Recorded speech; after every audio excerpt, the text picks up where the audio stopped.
Técnico. Hoje eu quero falar sobre a faixa dinâmica das câmeras digitais. Eu quero contestar a absurda afirmação que muitos canais falam sobre câmeras com sensor APS tem uma faixa dinâmica mais reduzida. Eu vou tentar mostrar aqui que é uma afirmação absurda, que não existe uma diferença que possa ser aplicada ao tamanho do sensor no quesito faixa dinâmica. Eu vou usar o exemplo de um outro vídeo que eu fiz esses dias. Eu coloquei esses dois copos na chuva. Tá? Isso é um outro vídeo, eu vou tentar deixar aqui o link para ele. Coloquei esses dois copos na chuva. Um é grande, o outro é pequeno. Tá? Veja aqui, ó, um cabe dentro do outro. Então isso aqui simboliza meu sensor APS, tá? Sensor que é vulgarmente chamado de cropado. Isso aqui simboliza o sensor chamado de full frame. Então, na mesma chuva, os dois copos encheram simultaneamente. Eles chegaram a 5 centímetros de nível, o que grande parte dos canais repete sempre, sem entender como funciona, é que o copo aqui, que é o pixel grande, captou muito mais água, captou muito mais informação. Então esse é o problema, isso é o erro. Tá? O sensor da câmera, o pixel, não mede volume, ele mede intensidade. Então, por exemplo, esse copo aqui estava com muito mais ml de água do que esse aqui, mas não é isso que a câmera precisa. A câmera precisa que o copo indique, ou seja, o pixel ou o sensor indique quantos milímetros de intensidade aconteceu. Tá? Então eu vou medir aqui, eu vou medir a intensidade e não o peso do copo para medir a massa de água que caiu. O grande erro é esse, é achar que o pixel ele mede a quantidade de água, ele não mede a quantidade, ele mede a intensidade. Tá? Então tanto faz se é um copo pequeno ou um copo grande, a gente vai poder medir, os dois vão ter a mesma ação para a gente medir aqui, ó, a intensidade. Tá? É que nem o pessoal que faz previsão da chuva ou que faz medida da chuva, eles falam quantos milímetros vai chover ou quantos milímetros choveu. Eles não falam quantos milhões de litros choveu ou vai chover. Tá? Então, o volume não nos interessa, não interessa para a câmera também. Então, é essa a analogia. Então, com aquele vídeo lá, eu provei que o tamanho do pixel não faz diferença na captura da luz. E na faixa dinâmica, um pixel grande e um pixel pequeno faz diferença, um sensor grande e um sensor pequeno faz diferença. Então é isso que eu quero mostrar aqui, tá? Que não faz diferença, simplesmente porque o jeito que isso vai ser digitalizado vai ser da mesma forma. Então eu vou digitalizar esse pixel aqui da mesma forma que esse pixel aqui. Como que isso vai funcionar? Bom, vamos ver. Aqui, ó, para os dois copos, para os dois tamanhos de pixel, eu vou medir aqui. Então eu vou ter um valor aqui, o qual os dois alcançaram esse nível de água. Tá? Então os dois chegaram em 5 centímetros de água. Tá? Então essa é a informação importante. O que a gente vai fazer com essa informação? Essa informação depois que o pixel informou, porque essa medida que eu fiz é durante um tempo, então um tempo de exposição. No caso da minha chuva, que eu armazenei essa água, foi de 5 horas mais ou menos. Então em 5 horas, mais ou menos, deu 5 centímetros de água. Tá? Então, como a câmera teve um tempo de exposição, então chegou a um nível de intensidade o pixel. Então ele vai informar isso para os próximos sistemas da câmera. O próximo sistema da câmera é o sistema de ISO. Poderia pegar então esses 5 centímetros de água e, digamos, multiplicar por algum número, por 2, por exemplo. Então o ISO 100 seria uma multiplicação por 1. Tá? Então quando a gente tem um nível muito débil aqui, eu estou medindo aqui 1 milímetro de água aqui embaixo, eu vou acionar o sistema de ISO, para aumentar o ISO, para que eu multiplique essa medida que eu estou tendo aqui embaixo muito débil. Tá? Então, aqui como deu 5, deu o copo quase cheio, eu não vou multiplicar por nada esse número, então vamos considerar que a gente não vai usar o circuito de ISO, tá? O circuito de ISO são amplificadores analógicos que tem depois do sensor, tá? Dos fotodiodos, que são o front-end do sensor. Então, o sensor ele vai ter lá a sua face coberta de fotodiodos, cada um independente um do outro. Então, cada fotodiodo vai ter o seu circuito de ISO que vai poder multiplicar ou não o valor que o pixel está indicando.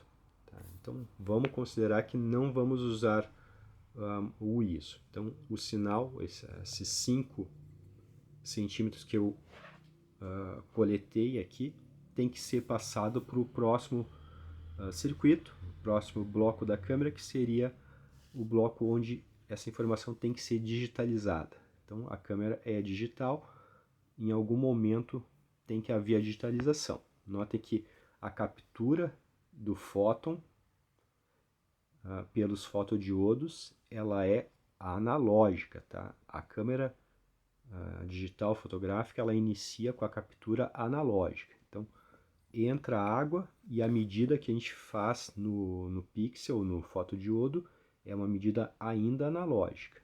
Tá? A multiplicação dessa medida pelo fator do ISO também é analógica, são amplificadores analógicos. Então pode ter ruído no próprio pixel, tá? Ruído analógico, e depois isso vai para um conversor analógico digital para ser digitalizado. Agora a gente então vai tentar entender como a gente vai digitalizar esse valor desse pixel. A gente vai pensar em digital, né? Então vamos pensar num sistema binário. Então se eu fizer um sistema binário com um bit só, então esse bit aqui ele pode ser 0 ou 1. Então poderia considerar 0 para o copo vazio e 1 para o copo cheio. Então a câmera teria um digitalizador de 1 bit. Então 1 bit só vai conseguir informar que o copo está cheio ou vazio. Então eu preciso de mais bits para digitalizar esse copo aqui, tá? Então, por exemplo, 2 bits. Então com 2 bits eu vou ter 0, 0, tá? Então esse 0, 0 aqui ele pode variar até 1, 1. Então aqui são 2 bits. Então eu vou ter as seguintes combinações, tá? Então eu posso variar aqui esse bit de cá, passei para 1. Eu posso variar o bit de cá, passei aqui para 1. E eu posso chegar com os dois em 1.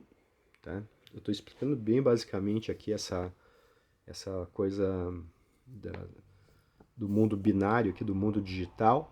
Tá? Então aqui com 2 bits eu consigo 4 combinações. Tá? Com 1 bit, vou botar aqui, bit. Com 2 bits eu consigo 4 combinações. Então eu conseguiria dizer que o copo tá vazio. Então aqui o 000 é o vazio. Então dividimos por 4 o copo, aqui seria cheio, né? Então aqui seria 2 níveis intermediários da quantidade de água que o copo teria, ou seja, da informação que o bit teria. Então ainda é muito pouco, tá, para um sistema digital, que a câmera digitaliza a informação do bit em 14 bits, tá? Porque a gente pode definir lá a qualidade do RAW em 12 ou 14 bits. Se a câmera digitaliza em 12 bits, então são 2 elevado a 12. Então a gente tem 4.096 combinações possíveis para informar o nível desse pixel que coletou a luz. Tá? Troquei para 14, vamos dar uma olhada quanto que daria de combinações, 16.000 combinações. Tá? Então eu teria, em vez de 2 bits aqui, eu teria 1, 2, 3, 4, 5, 6, 7, 8, 9, 10, 11, 12, 13, 14. Então, variando aqui, no caso, o primeiro varia o 1, né? Aí aqui volta para 0, aqui vira 1. Então, aqui no meio tem todas as combinações possíveis entre tudo 0 e tudo em 1, que nem aqui, eu fiz aqui com 2 bits, tá? Então aqui a gente inicia a medição do pixel, por exemplo, se está tudo em zero, esses 14 bits em zero, a gente sabe que o copo está totalmente vazio, ou seja, seria uma foto totalmente escura, uma foto não, um lugar no sensor que pegou nada de luz. Então pode ser que um lado do sensor esteja totalmente iluminado e outro totalmente escuro. Tá? Então seria isso, aqui tudo zero é totalmente escuro, o copo totalmente vazio. Então, o sistema binário aqui pode identificar, quando cai algumas gotas aqui, já começa a me apresentar um nível. Esse último algarismo aqui do número do digitalizador pode perceber e subir aqui esse bit para 1, tá? Então, depois disso, ele pode voltar para 0 e esse aqui pode subir para 1, que já é mais significativo do que o anterior, e assim consecutivamente, tá? Então os dois podem ficar em 1, esse aqui pode ficar em 1, então vai sendo um nível cada vez mais de luz que vai sendo digitalizado para dentro do processador da câmera, tá? Então eu vou ter 16.000 possibilidades de dizer onde que está o nível desse copo. É isso aqui que esse número quer dizer. Eu vou ter 16.000 possibilidades de informar quanto de luz tem nesse pixel, tá? Medindo aqui do lado. Não é o volume do copo, não é o quanto de água tem aqui dentro, é o nível de água que tem. Tá? Não é quantos ml caiu aqui dentro, é quantos milímetros de água caiu aí dentro. Então vejam que isso aqui é igual, tanto faz para um pixel pequeno quanto para um pixel grande. O sistema de digitalização da câmera nem sabe que tamanho é o pixel. Tá? Ele nem entende, nem tem conhecimento do que é um pixel grande ou pixel pequeno, porque tanto faz o pixel grande, ele informa tensões que vão ser digitalizadas por um sistema de digitalização. Então, o dynamic range da câmera não depende do tamanho do pixel, do tamanho do sensor, depende de outras coisas, tá? Até o próprio digitalizador, se a gente for lá no RAW e colocar 12 bits, a gente vai limitar o nosso dynamic range da câmera. Para ilustrar também isso, eu quero mostrar aqui o site da DxOMark, por exemplo, as câmeras da Nikon. E aí eu organizei pelo Sports aqui, quer dizer, pelo Landscape, que é o índice de Dynamic Range, tá? Então vejo aqui, ó, D3, uma câmera com um Dynamic Range menor do que uma D5000. Por exemplo aqui, olha que legal. A D90 ganhando em Dynamic Range da D700. Então é um absurdo um canal de YouTube que diz que uma câmera com sensor APS-C, o sensor que eles chamam de cropado, tenha menos dynamic range, porque o dynamic range não depende do tamanho do sensor. Então a gente vê aqui, ó, câmeras como a D13300 ganhando em dynamic range da D700, ganhando da D3, inclusive da D5. Vejo aqui essa câmera high-end, tá, com sensor grande, dynamic range de 12. Influenciadores muitas vezes acabam repetindo eles, escutam de outros canais e vão propagando a mesma coisa sem parar para entender o absurdo que estão falando. A prova está aqui no DxOMark, dá para pegar de outras câmeras, de outros modelos, outras marcas, e a gente vai ver que, por exemplo, aqui a J1, J5, ó, sensor de 1 polegada, com Dynamic Range igual da D700. Veja aqui, ó, a Nikon D13200 ganhando da D4S, ganhando não, ficando empatada com a D4S. Ó. Nikon D13200 APS-C empatada com a D4S em Dynamic Range. Então, absurdo, eu já escutei isso de muitos canais de influenciadores, essa afirmação, e é totalmente leviana, tá? Não se justifica o dizer que um sensor grande tem mais faixa dinâmica do que um sensor pequeno, tá? Isso realmente é um absurdo. Um abraço.